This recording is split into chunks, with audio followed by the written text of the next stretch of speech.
All right, so today I wanted to take a few minutes and talk about my print of the 2017 Eclipse. So this was in August, so it was a pretty warm day, and I actually wasn't feeling too great. I had something going on with my sinuses, but I knew this day was coming and I had a plan. I knew where I was going to go. I got up, got my stuff, headed out to the place that I had planned to go, which, believe it or not, was not in the direct path of the full eclipse. Where I ended up going was just outside the path, just on the edge. And the reason was because I was trying to get a video too. I really wanted to get a video of the ground as the shadow passed by, but it really just didn't work out the way I planned. So I had a backup plan. I had brought my camera with me to do still photos. And when I got there, I realized, hey, there's this flag on the pole over here blowing in the wind. Let me go check it out and see what I can figure out.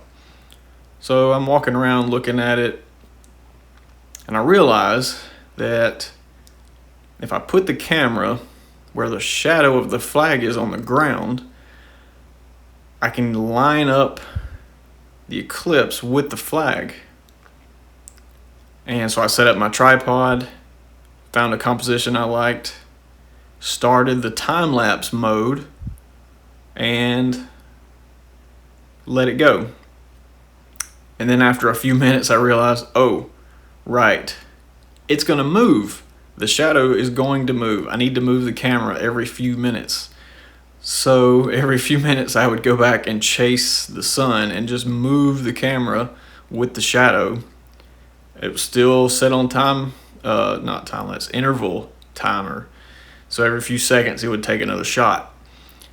But I had to keep adjusting the camera, and then I would move the tripod, and then it was just a headache to continuously move it. So over the course of the entire eclipse, I just kept moving the camera, trying to get a composition I liked and trying to catch it when the wind was blowing.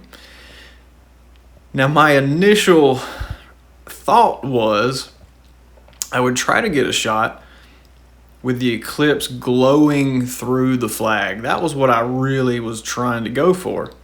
So after the day got done, after the eclipse was pretty much over, I stopped the camera and went home. And it was only that later that evening when I saw this shot, which was one out of about 200, where the wind blew out of the way at the right time, that I got the shot I never thought I would even try for. I mean, how do you plan something like that? I don't know if you can. So that's pretty much it. I came prepared to do two different things.